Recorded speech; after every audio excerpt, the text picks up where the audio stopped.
बिना नेटवर्क का मोबाइल, इस रूट पर चलने वाली ट्रेनों देश के दूसरे राज्यों में नहीं जा सकती थी, ना ही दूसरे राज्यों की ट्रेनें यहां आ सकती थी। अब आज से इस पूरे रूट का कायाकल्प हो गया है।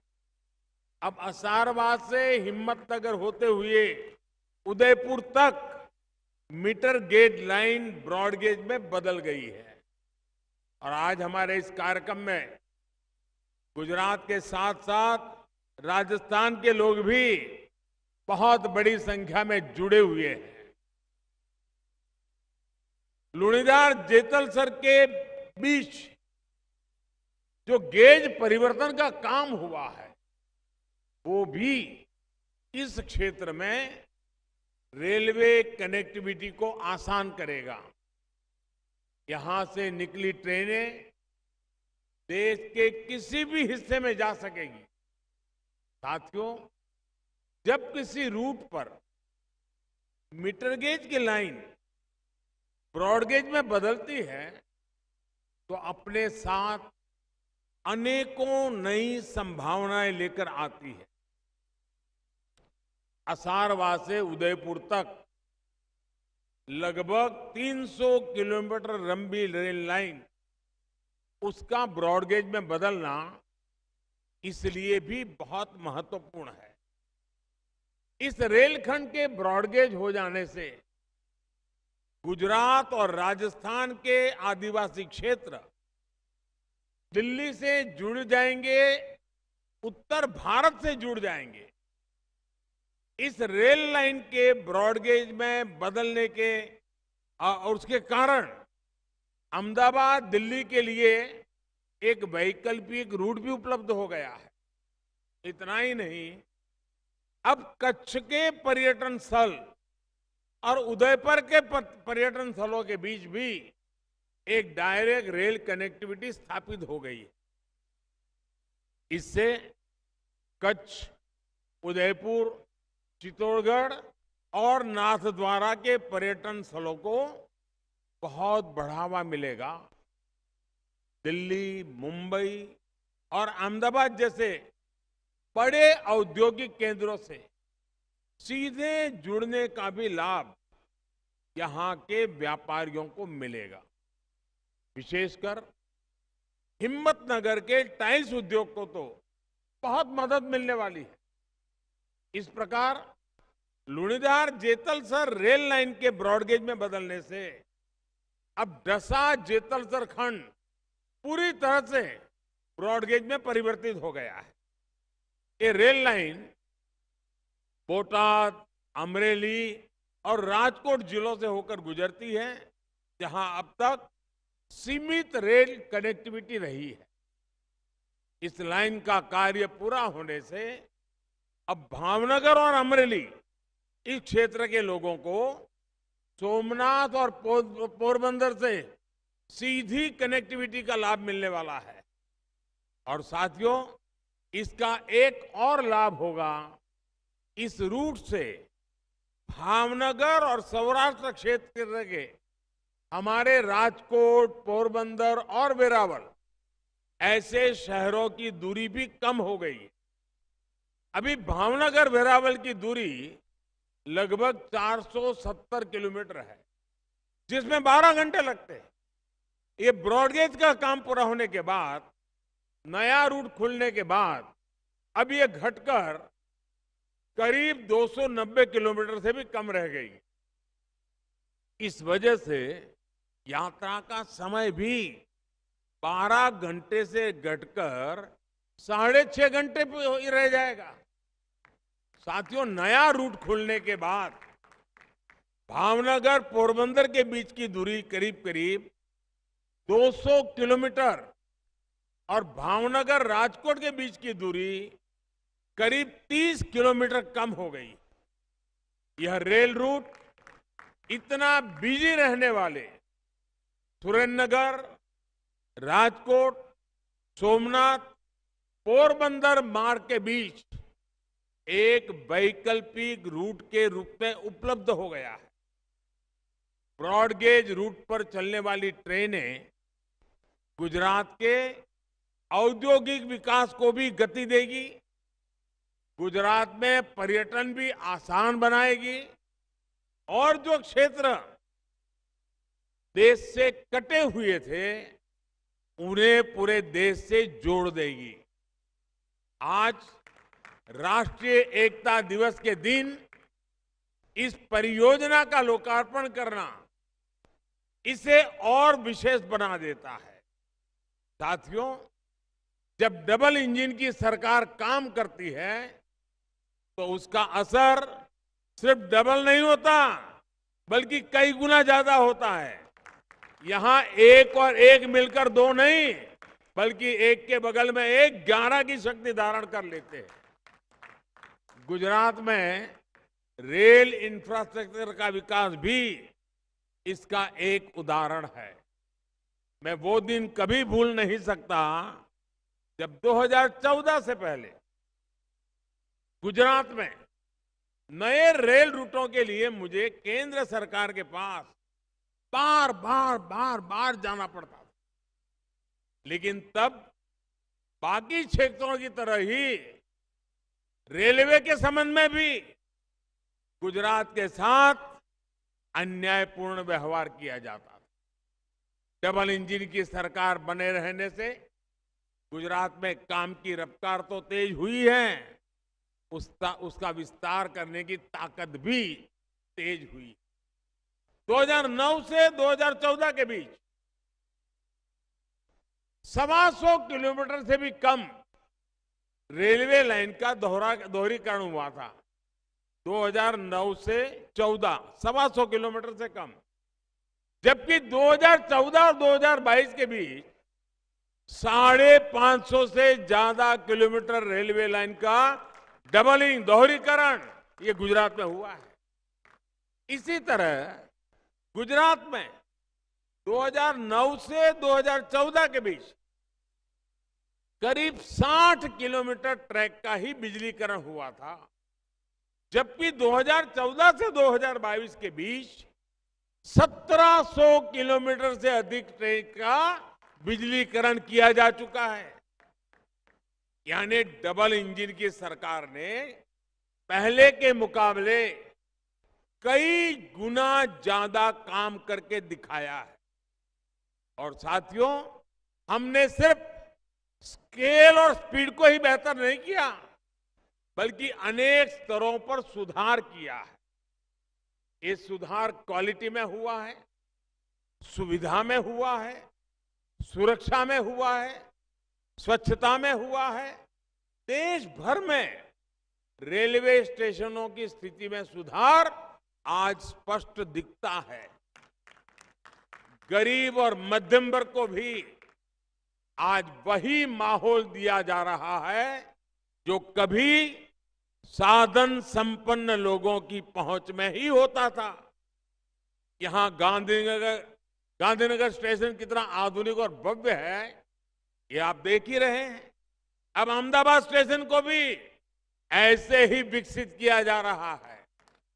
इसके अलावा भविष्य में सूरत, उधना, साबरमती, सोमनाथ और न्यू भूज जैसे स्टेशन भी आधुनिक अवतार के सामने नए रूप में आने लगे हैं। अब तो गांधीनगर से मुंबई के बीच वंदे भारत एक्सप्रेस सेवा भी शुरू हो गई है।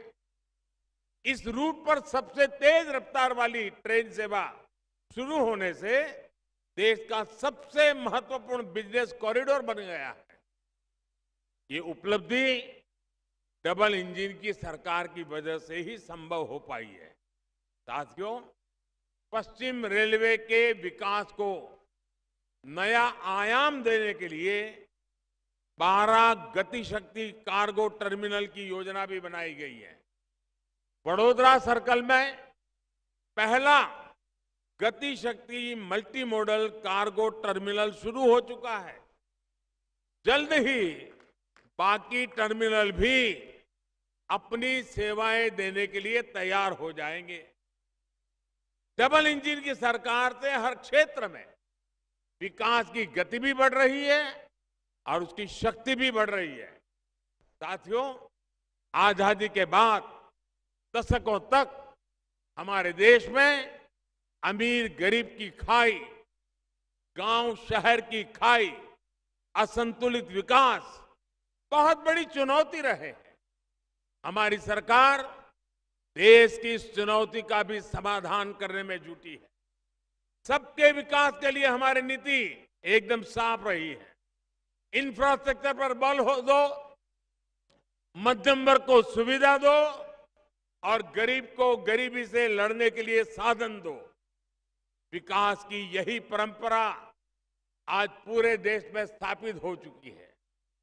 गरीब के लिए पक्का घर, टॉयलेट, बिजली, पानी, गैस, मुफ्त इलाज और बीमा की सुविधाएं, ये आज सुशासन की पहचान है। आज मेट्रो कनेक्टिविटी, इलेक्ट्रिक वाहन, सोलर पावर, सस्ता इंटरनेट, बेहतर सड़कें, एम्स, मेडिकल कॉलेज, आईआईटी, इस प्रकार का इंफ्रास्ट्रक्चर आज देशवासियों को नए अवसर दे रहा है। कोशिश यही है कि सामान्य परिवारों का जीवन कैसे आसान हो, आना जाना, व्यापार कारोबार करना सरल कैसे हो। भाइयों बहनों, देश में कनेक्टिविटी इंफ्रास्ट्रक्चर के विकास के लिए अप्रोच में बहुत बड़ा बदलाव आया है।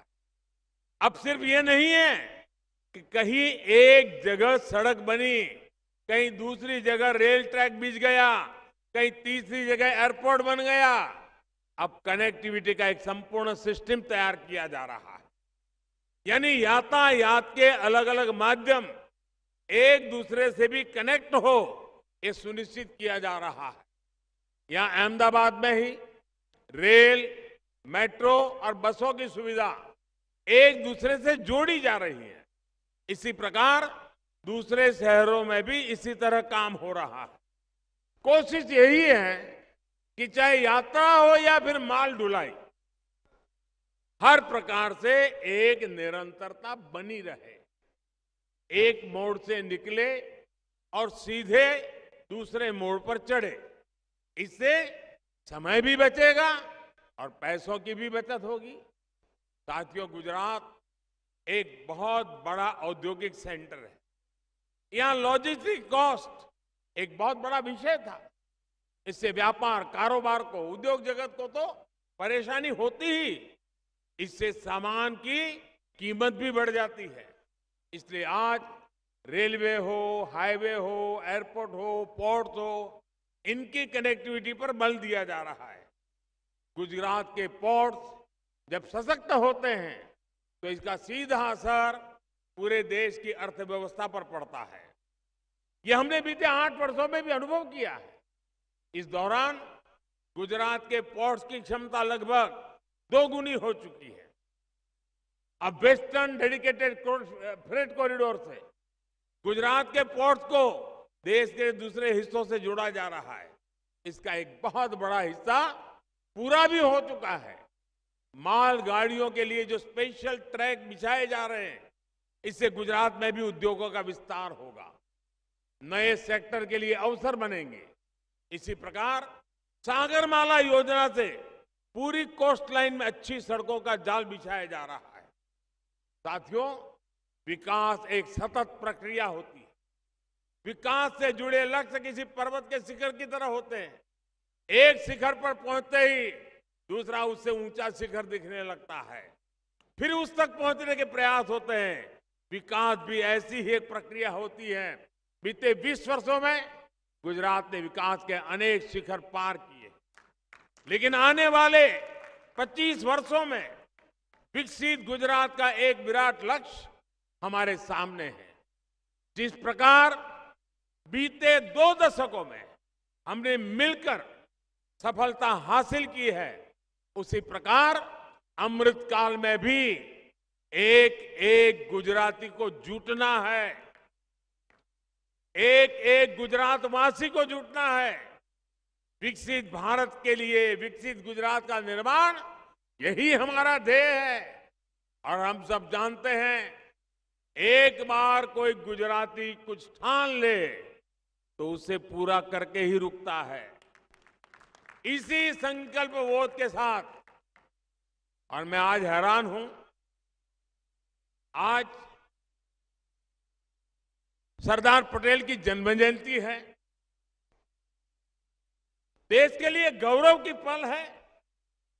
जिस महापुरुष ने हिंदुस्तान को जोड़ा, हिंदुस्तान को एक किया, आज उस एकता का लाभ हम ले रहे हैं। सरदार वल्लभ भाई पटेल देश के पहले गृह मंत्री थे। देश को जोड़ने का काम किया था। हर हिंदुस्तानी को सरदार पटेल पर गर्व होता है कि नहीं होता है भाई? गर्व होता है कि नहीं होता है? होता है कि नहीं होता है? सरदार वल्लभ भाई पटेल भाजपा के थे? वो तो भाजपा के नहीं थे। सरदार वल्लभ भाई पटेल कांग्रेस के बहुत बड़े नेता रहे। आज उनके जन्मदिन पर मैं दो अखबार मेरे नजर गई, दो अखबार पे।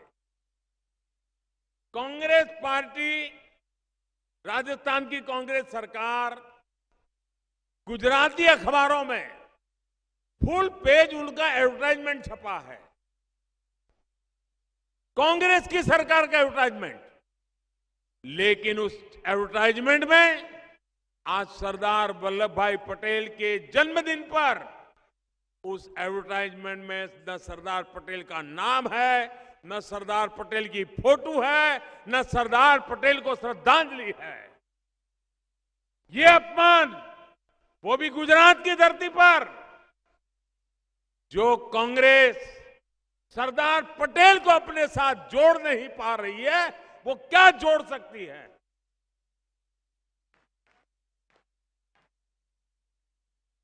ये सरदार साहब का अपमान है, ये देश का अपमान है।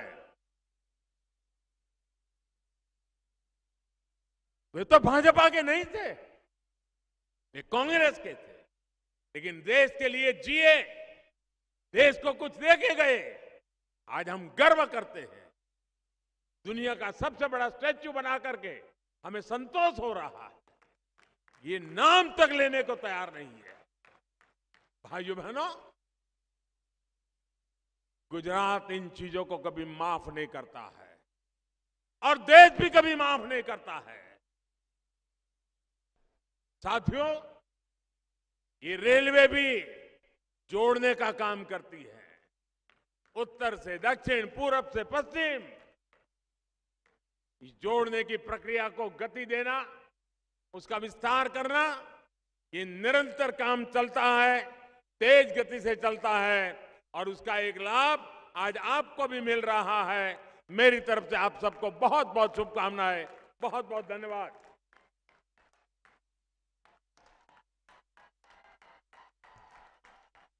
धन्यवाद माननीय प्रधानमंत्री महोदय, आपके प्रेरणादायक, उत्साहवर्धक और बहुमूल्य संबोधन के लिए हम अंतर्मन से आपके आभारी हैं। इन परियोजनाओं को लोकार्पित करने के लिए आपका बहुत बहुत धन्यवाद। आज के इस गरिमापूर्ण समारोह में हमारे साथ जुड़े सभी गणमान्य अतिथियों और महानुभावों के प्रति हम हार्दिक धन्यवाद व्यक्त करते हैं। एक बार पुनः आप सभी का बहुत बहुत धन्यवाद। जय हिंद।